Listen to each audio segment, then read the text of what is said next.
What I want my generation to understand, and a lot of the media that's really hard on us, they say, Bitcoin's just for hedge fund bros. It's just for the youth to go get bottle service, and it's the Miami yachts. It's not. My generation is struggling. It's not an investment. It's a revolution first. You see, government debt to me is a form of time travel. If we could just print money, why is there such thing as world hunger? Why is there such thing as poverty? Why is there such thing as depression? Who's burdening the cost? But your jobs and your growth and your income is exploding. Is it though? It's the blues' fault, it's the Reds' fault, it's the left's fault, it's the right fault, it's Trump's fault, it's Biden's fault. Is it though? You're literally traveling into the future and spending my resources to go to war, to waste and spend money and grow debt.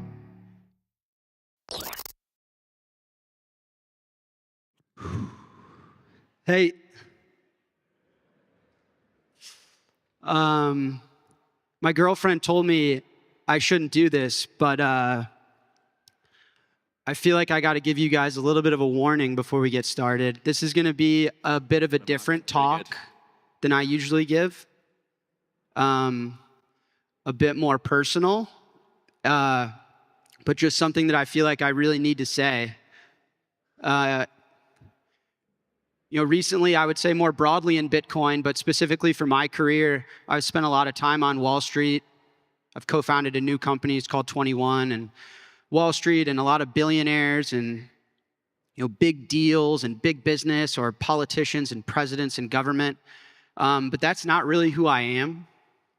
I'm part of the youth. I'm not a 60-year-old billionaire. I'm not Jerome Powell, Jamie Dimon, Donald Trump, right? I mean, these older guys that I watch make decisions, and I find it hard to relate to them. And I think that there's a story for my generation and those that are younger than me that isn't necessarily told.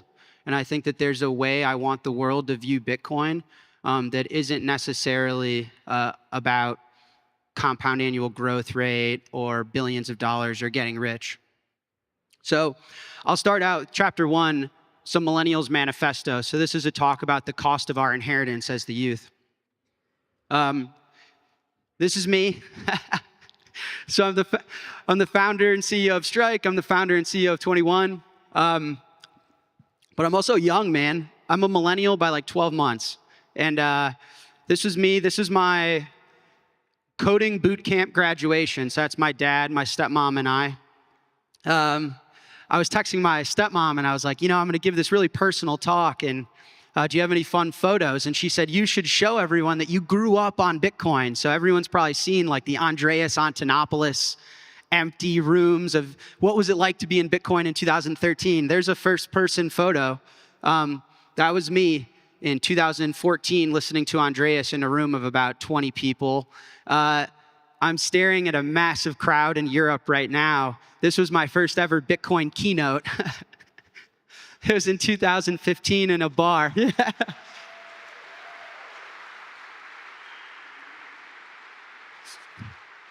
So I'm so blessed, man. I really appreciate you guys so much. But yeah, my first Bitcoin keynote, there were about 4 people in the crowd, and 3 of them were my family. So shout out to that one guy.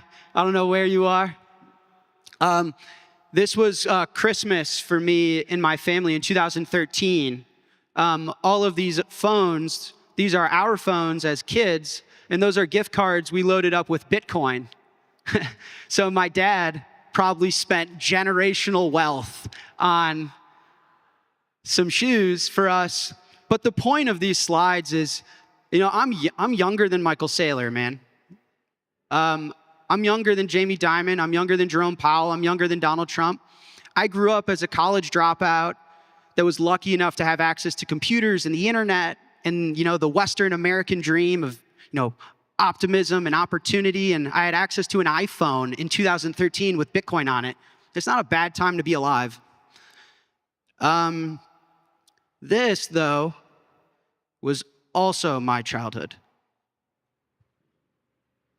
This is a chart. This is the number of teenage suicides. If you notice, it goes up as time's gone on. This is the number of adolescent overdose deaths. It's gone up as time has gone on. How many kids out there watching, maybe at home, I'll look at the camera, how many of you guys have had to bury a classmate friend? I have. I see some hands in the crowd. How many of your buddies accidentally took fentanyl and killed themselves?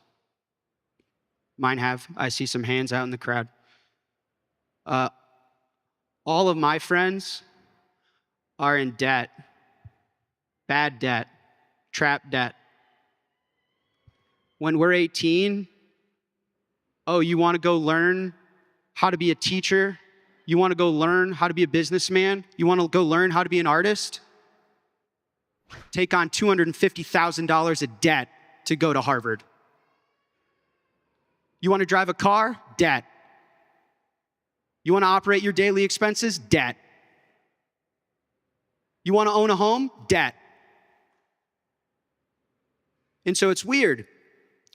You know, my generation, technology, opportunity, you know, we're part of the West, UK, Europe, America. But it just feels like there's something really, really wrong. And I know that my generation feels it. And sometimes when we go and we watch TV and we watch people like Jamie Dimon, it's beyond the point of, you know, making fun of the suits and stuff and wearing a hoodie. It's painful. You know, this headline, why millennials are facing the scariest financial future of any generation since the Great Depression. Since the Great Depression. But think about that. I think if you were to go around and ask kids my age, and I'm looking into the crowd, I see a lot of parents out there. Would you say that your kids think the economy's booming?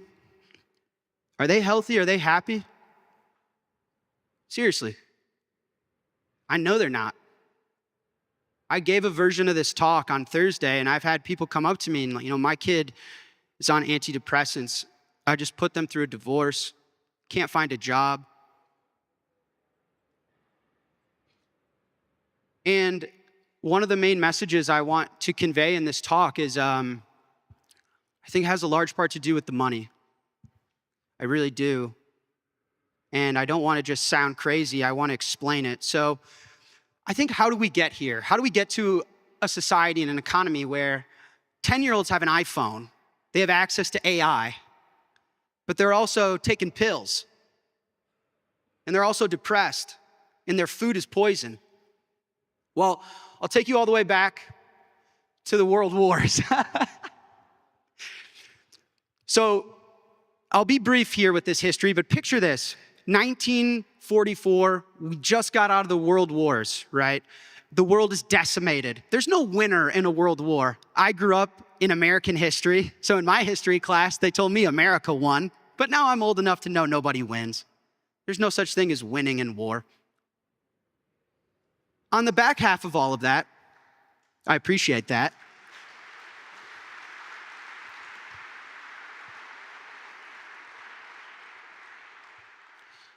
So on the back half of the world wars, America figured, well, we won. We have the most gold. We have the strongest economy. We have the strongest manufacturing base, and we can help the rest of the world. This was their claim. So what we can do is we can take our currency and peg it to gold.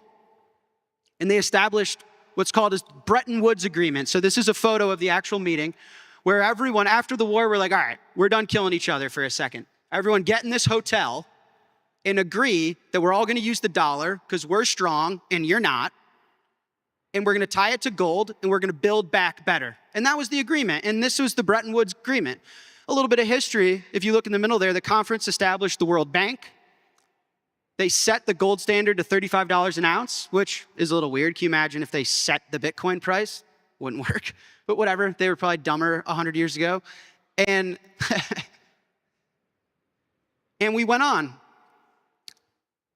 a little over 30 years later, the world growing, using the dollar, we're past the world wars, we're bigger, we're better, was the Nixon shock. The US continued about their war path. And we were going to so much war and spending so much money that it was actually France that said, whoa, yo, give me my gold back. I don't want these dollars. You're clearly printing more dollars than you have gold. I want my money back. And the United States said, gotcha. Your gold is my gold now, sucker. Have fun with these pieces of paper. Listen to this. The third indispensable element in building the new prosperity is closely related to creating new jobs and halting inflation. We must protect the position of the American dollar as a pillar of monetary stability around the world. In the past 7 years, there's been an average of one international monetary crisis every year. Now, who gains from these crises? Not the working man, not the investor, not the real producers of wealth. The gainers are the international money speculators. Because they thrive on crises, they help to create them. In recent weeks, the speculators have been waging an all-out war on the American dollar. The strength of a nation's currency is based on the strength of that nation's economy. And the American economy is by far the strongest in the world. Accordingly, I have directed the Secretary of the Treasury to take the action necessary to defend the dollar against the speculators. I have directed Secretary Connally to suspend temporarily the convertibility of the dollar into gold or other reserve assets, except in amounts and conditions determined to be in the interest of monetary stability and in the best interest of the United States. So 1971, the US severed their relationship with gold.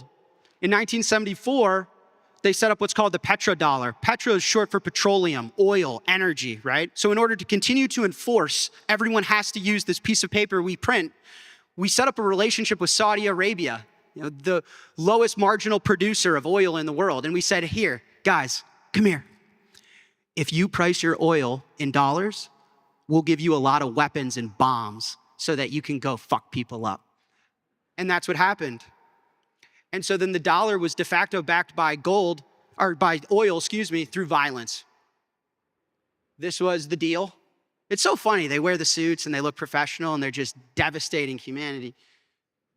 Then 1981, we have what I call financialization. So to continue to perpetuate this idea that we're just going to print dollars and the rest of the world is going to work hard and sacrifice and exchange their time and effort and energy for a piece of paper that we print, we started to hyper-financialize. Because logically, the system will fall apart unless you regulate banks and institutions to give unlimited loans, unlimited debt, unlimited growth. And so this was Reaganomics. I don't know how many Americans are in here, but this is Ronald Reagan, an old president, who basically just invented all sorts of weird math that doesn't make any sense.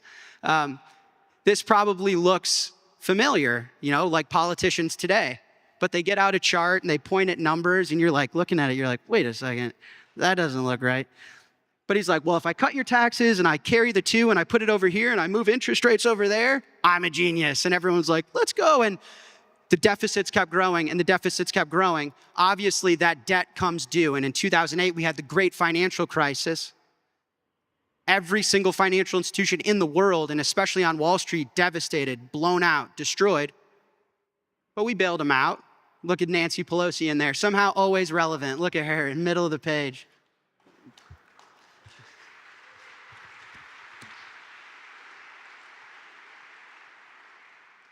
And then today, we're living in what I call the Mag $7, which is, this is the Wall Street Journal. It's the Magnificent Sevens market. The other stocks are just living in it. Because as a youthful person, they say, the economy's booming. You're so lucky to have the stock market. Is it though? I mean, these 7 companies are booming, but the rest of the stock market is shit. And they're like, we're about freedom and prosperity. Are you though? Because this is growth of the US sanctioning countries. So we're gonna print these pieces of paper, force you to use it with violence, and then weaponize your access to it. You're like, well, All the bad things, it's the blues' fault, it's the Reds' fault, it's the left's fault, it's the right fault, it's Trump's fault, it's Biden's fault. Is it though? Looks like everyone's doing it. They're like, well, it's all contextual. Yeah.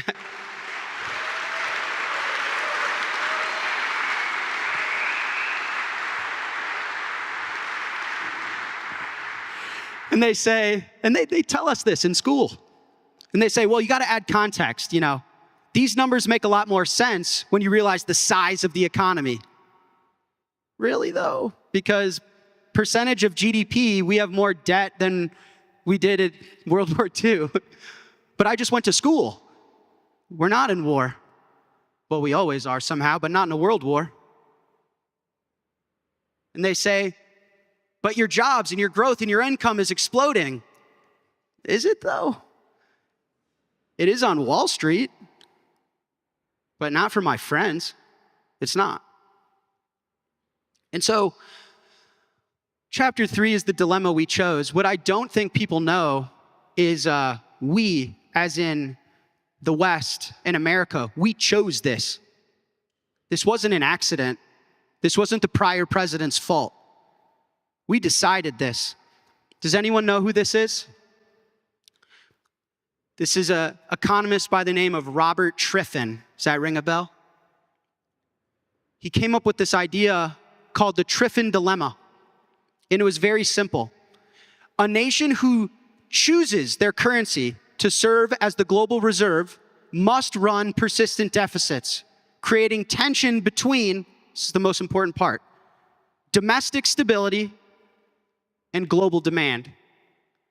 If you want to be the world reserve currency, you have to make a choice between global growth and the health of your own people. It's honestly very simple. Think about it. If the whole world needs dollars, and that's the system we designed, we just went through the history, how do they get the dollars? Our job as a country is to just print them and hand them out. So we print and hand out dollars to the rest of the world, and in turn, we get oil, we get energy, we get food, we get iPhones, we get beds, we get everything that we consume. So we don't actually do any proof of work. We don't export anything real. We just print paper and we give it out to the rest of the world, and in return, we get real stuff. Who wins from that system? The world and the elite win, and who loses from that system? You have to understand, there's a cost to everything. There is no free lunch. If we could just print money, why is there such thing as world hunger? Why is there such thing as poverty? Why is there such thing as depression? Who's burdening the cost?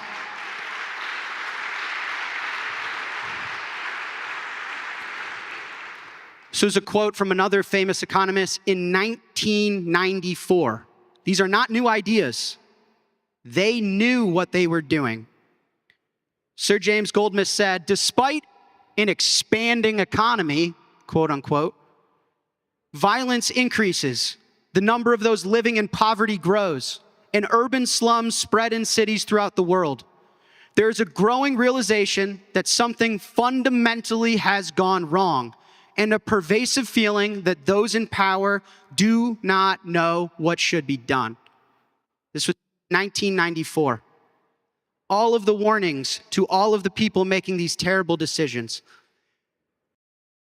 If you could summarize his argument, what would it be? He said, we are going to hollow out the middle class in the West, and we are going to devastate our culture. All to make culture. Money. Yes, our culture. We're going to devastate our culture, and we're going to devastate the quality of the food supply. He said that? Yes. So now those are my words of way of saying it. You should watch it. And I think to this day, I think it's the best description. And if you read my online book and you listen to Sir James Goldsmith, what they both describe is the fact we knew what we were. In other words, the leadership knew that this would destroy or devastate the West. She was a former assistant to the Secretary of Housing in the United States. She was part of the US government. And in the clip, she says quite literally, we knew. In the clip, and I'll post it on Twitter so you guys can see it, she said, We knew we would devastate the middle class. We knew we would poison our food. We knew we were exporting jobs. We knew we were stealing from the youth. We knew. They knew. Henry H. Fowler was the last Secretary of the U.S. Treasury, which is the man in charge of the finances of the U.S. government. He was the last one before we divorced from the gold standard. The last one, 1968. He said, "Providing reserves in exchange for the whole world is too much for one country and one currency to." They knew. They knew. These motherfuckers knew. This wasn't an accident. This was not a mistake. They knew. So let's look at the cost, because I want to be super clear about something and have the back of my generation. We export dollars, but you know what else we export? Our jobs, our health, our stability, and our well-being. The cost of printing money is not paid in dollars. You hear very often that it's like, we have a lot of debt, but we could just print it, right? The cost isn't paid in the pieces of paper they print. You want to know what it's paid in? I'll tell you what it's paid in. It's paid by us, the people in this room, and especially the youth. We've been sold that global reserve status is some form of superpower and that I'm lucky. It's a disease. What about families? How have families performed since 1971? This is child per woman. We're in a population crisis. You see that line? That's when we started printing money. That's weird, isn't it? What about the percentage of children born to unwed women? It's not race specific. This is a global problem. What about the median age people are getting married, creating family, creating bond, growing the world? That's weird, isn't it? What about divorce? Does anyone know what the divorce rate is today as I talk to you? 50%. How many kids out there on YouTube watching this have lived through a painful divorce? I have. You remember that picture I showed you guys of my family? That was my stepmom. I have. How many kids have been through terrible depression because you grow up watching your family erode? I have. What about health? That's weird. As soon as we started printing money, we started printing industrial sludge to put in our gut. Turns out when you print money and you export the very fabric of society and you make everything about the marginal cost to produce things, you disease your food. That's weird. Since 1971, we're eating less beef, eggs, and milk, and we're eating more corn, cooking oils, and rice. That's weird, right? What about obesity? Do you guys know that in the United States, there's a such thing as an obese 2-year-old? What happened in 1971? That's weird. What about the cost it takes to keep us alive? Do you know that the life expectancy in Japan is about 10 to 15 years longer than that of the West? Look at the growth in health expenditures and healthcare versus the growth of the population. We're all sick. We all have metabolic disease. Cancer is growing faster than it ever has before. It seemed to start in 1971. That's weird. What about the housing crisis? That's weird. Housing's getting a lot more expensive, but we're not getting paid anymore. What? That's not what Trump told me. That's weird. This is housing in New York and Boston, and this is how much those people are getting paid. This is how long it took to save for a house before we started printing money. Now it takes a decade. What about inequality? I mean, I don't even know what to say anymore. This is hourly compensation versus net productivity. That's weird. This is the 95th percentile's growth in wealth versus the rest of us. All in 1971. That's weird. The share of young people my age living in their parents' basement is higher today than it was in the Great Depression. I'm going to say that again. There are more people 18 to 29 living in their parents' house because they're depressed and they're jobless and they're in debt than there was during the Great Depression. That's weird. What about families with children that are living in poverty? You see that orange line? That's single mothers in poverty having kids. Why did it start in 1971? That's weird. Do you know what happens when you debase the money and export people's jobs and put them through divorce and put them on antidepressants, and people have to watch their friends commit suicide because no matter how hard they work, it's never enough? They become criminals. Who would have thought? That's weird. This is the growth of inmates, 1971. You see, I hope it's really clear in this keynote that money is power. You understand? Those who control the money control society. They decide who gets to prosper, who gets the big house, who gets to be happy and have family, and who doesn't, who suffers, who's in pain. Permit me to issue and control the money of a nation, and I care not who makes its laws. I don't care about the law system. I don't care about the rule you're about to change. How much money are you printing? It's all that matters. Says Hayek. Law, language, money, the three paradigms of spontaneously grown institutions. Now, fortunately, law and language have been allowed to develop. Money has originated in original form, but as soon as it was there in its most primitive form, it was frozen. After 200 or 300 years of coins, all governments put their hands and stopped any further developments. Government said it must not develop any further. We were not allowed to experiment on it. Money hasn't been improved. Money has rather become worse in the course of time.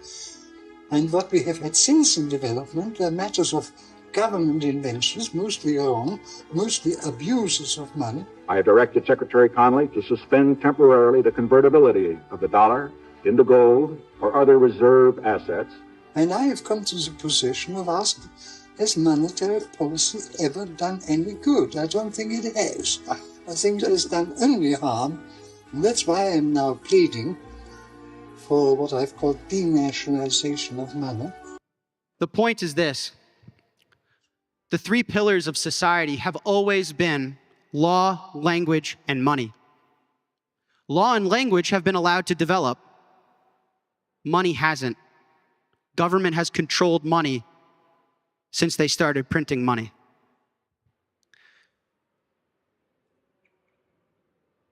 And the idea of law, language, and money, these are ethical questions. This isn't an economics class. I'm not going to talk to you guys about the compound annual growth rate of Bitcoin and how it's performing versus gold. I'm bringing this back to who should be allowed to speak? Who should be allowed to publish? Who should be allowed to own property? Who should be allowed to defend their property? And ultimately, who should be allowed to issue and control money? You see, growing up as part of the youth, we're tricked into thinking that this is an economic problem or that this is a math problem. This is an ethical problem. Printing money is a moral violation. You see, government debt to me is a form of time travel. You're literally traveling into the future and spending my resources and my kids' resources to go to war, to pass your stupid bill, to waste and spend money and grow debt. You're pulling forward the resources of those that aren't even born yet. You understand that we borrow prosperity from our kids without their consent. You see? Fiat is a moral violation. Not just an economic one, not just a US one versus Russia versus China one, a moral one. Okay, so what do we do about this? How do we solve this problem? We'll get in a little bit of better mood now. We build. You understand that this is really the story of humanity. We're tool builders, right? Isn't that what Steve Jobs said? I think one of the things that really separates us from the high primates is that we're tool builders. We can do this. Because what about the humans that were stuck in the rainy rainforest, cold, hungry, but invented fire? And then what about the ones that had to hunt and gather, and it was kill or be killed, and they invented the spear? And then the ones that wanted to scale society and prosper, and they invented the wheel. And ones that wanted information to be free and were tired of being oppressed and controlled, so they invented the printing press. And those that wanted there to be energy, shout out Michael Saylor, and invented electricity. And what about those that wanted to create the bicycle for our minds and invented the computer? And then what about those that wanted free speech to be for everyone and accessible to all and invented the internet? And then what about those that wanted moral laws that nobody could break and worked on Bitcoin?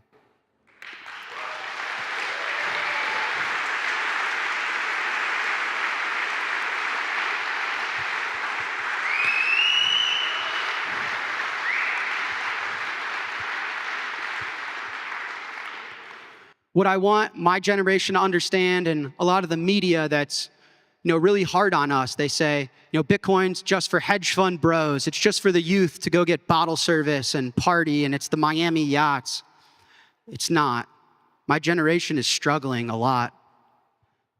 I mean, ask any of the parents in this room. It's probably not going the best. It's probably not perfect. And for me, Bitcoin is about morals. It's moral code.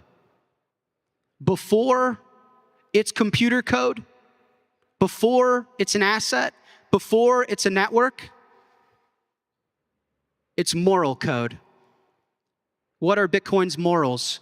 You shall not censor. You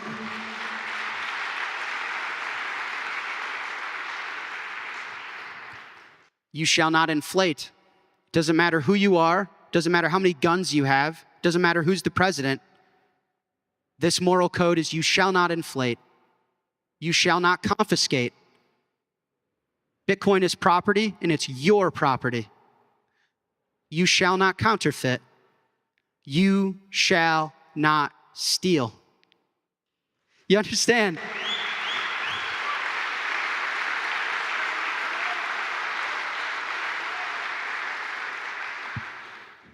Before Bitcoin's about the best performing asset that Wall Street is falling in love with, it's about ethics. It's about morals. This is the moral code that us humans that have paid the cost of a century of money printing, this is the world that we want to live in. No theft, no inflation, no ability to censor. Everyone is treated equally here. No ability to confiscate and counterfeit, right? Now, the question is, how can we get away with this? And this is another thing I want the youth out there, those of you on YouTube, to really understand. Because we're sold so much bullshit. So much. And so a guy like me sitting up here in a hoodie sounds crazy. But I need you guys to know that Bitcoin finds its strength in its numbers. You understand? both in cryptography, which I'll explain in a second, but also in the fact that we all believe in it, and everyone in this room and everyone around the world that's willing to defend it. This was a tweet of mine from 5 years ago. Someone said, "I'm bullish on Bitcoin, but I'm bearish on Bitcoiners." And I said, Bitcoin without Bitcoiners is simply unused software. Bitcoiners are Bitcoin. The nodes that enforce the consensus rules are operated and defended by humans. If you're bullish Bitcoin, then you're bullish Bitcoiners. Do you understand? Before Bitcoin's an asset, it's a philosophy. Before Bitcoin's a network, it's a movement. Bitcoin is more powerful than war. It's more powerful than government because of math. Sometimes it's really hard to conceptualize numbers. We hear about things like, oh, that guy's a millionaire. Oh, that guy's a billionaire. Oh, the US government has trillions of dollars of debt. Do you guys know how big those numbers are? How big is a million seconds? A million seconds was about a week and a half ago. Reasonable. A billion seconds was 32 years ago. You see how big that number just got? The difference between a million and a billion? How long ago do you guys think a trillion seconds was? We were under ice. Wow. You see, the way Bitcoin works and finds its strength in numbers is we all generate a really big number that no amount of war or guns or money printing or oppression and violence can solve. A number so big that no amount of violence can solve it. Putting a gun to my head can't solve math. Do you know how strong Bitcoin's property rights are? If you wanted to rob my house, you could kill me, and my house will be there for you to take. You wanted to rob my gold, you could kill me, and my gold will be there for you to take. You want to rob my Bitcoin? The only way to guarantee you can't get it is by killing me. It's a number in my head. You see?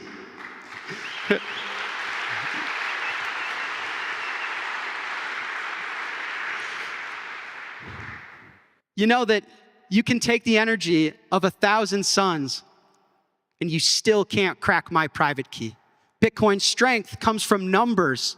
As Julian Assange said, it isn't obvious the universe had to work out this way, but somehow the universe smiles down on encryption. And so how do we, the people, how do we, the youth, engineer a moral code and a moral world for us to get out of the mess that we were born into? We do it peacefully and we do it with math. We find strength in numbers. We find strength in each other. We invert the power balance. I'm sitting up here more powerful than any US politician because I own my own private keys. I run my own node. You understand? Bitcoin's strength is in the numbers behind it. Its true power isn't political or military. It's mathematical. We don't need violence. My message to the youth, you guys, we don't need to protest and go to war. We don't need permission. We don't need to go ask the politician or ask your teacher or ask, you just need a really big number. We don't need political favors. We don't need to lobby anyone and get them to sign our bill. Fuck that.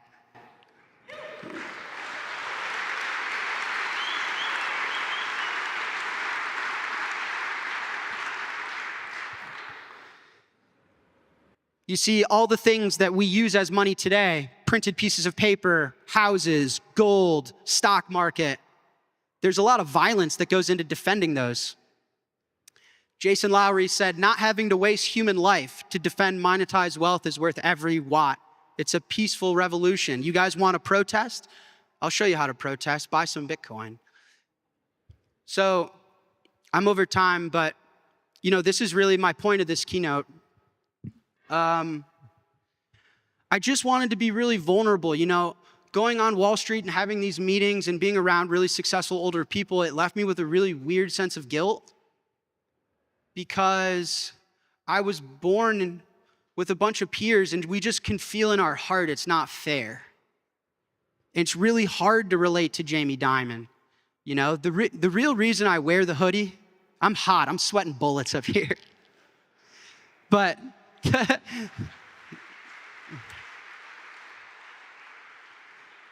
the real reason I wear the hoodie is because I'm not a boomer billionaire dude. And there's nothing wrong with, boomer billionaire dudes. But that's not me and that's not my generation. And I want to just come out here and be really vulnerable and relatable.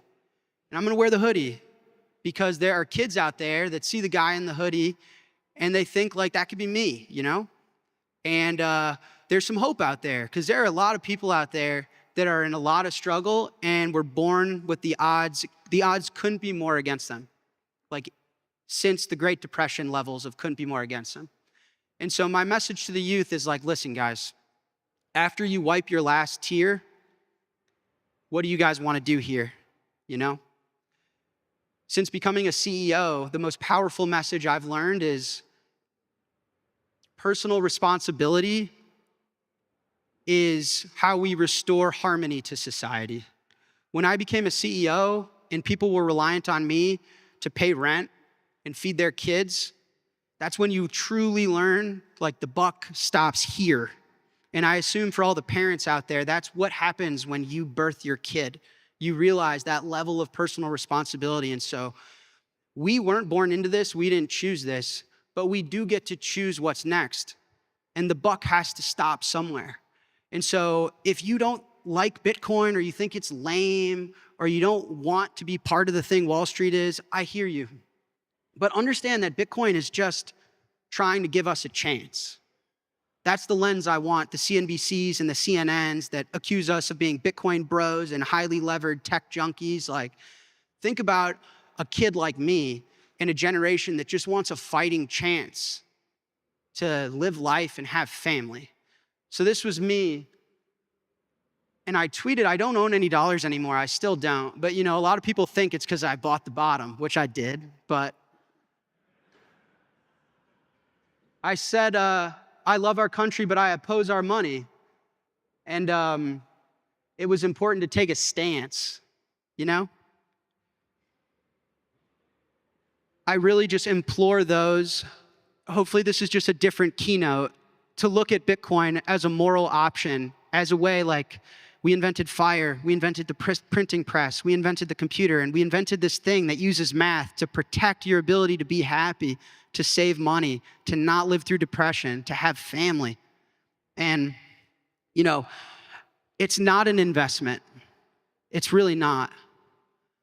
It becomes one, don't get me wrong. 50% year-over-year growth for 13 years for me has been lit. Shout out, I'll use the kids' terminology. It's been dope. But it's a revolution first. So the future isn't something that we wait for. It's something that we build. And I'm known as the guy that cried for El Salvador, so I got to watch my emotions here. But I gave a version of this talk on Thursday. And since then, so many parents and people have come up to me and said, like, my wife, this guy was like, man, my wife killed herself. And, my kid has cancer, So I just want, I don't hear this message enough. I don't hear anyone protecting the youth, getting their message out there, preaching Bitcoin as something that isn't just going to outperform like the Mag 7, but it's going to be something that gives us a chance. And it's really unique in that, every single person we orange pill, and every single time one of you does something for yourself with Bitcoin, it benefits the rest of us. Our way out of this is directly correlated to how much of it we do together. So choose ethical money and choose freedom. Thank you, guys.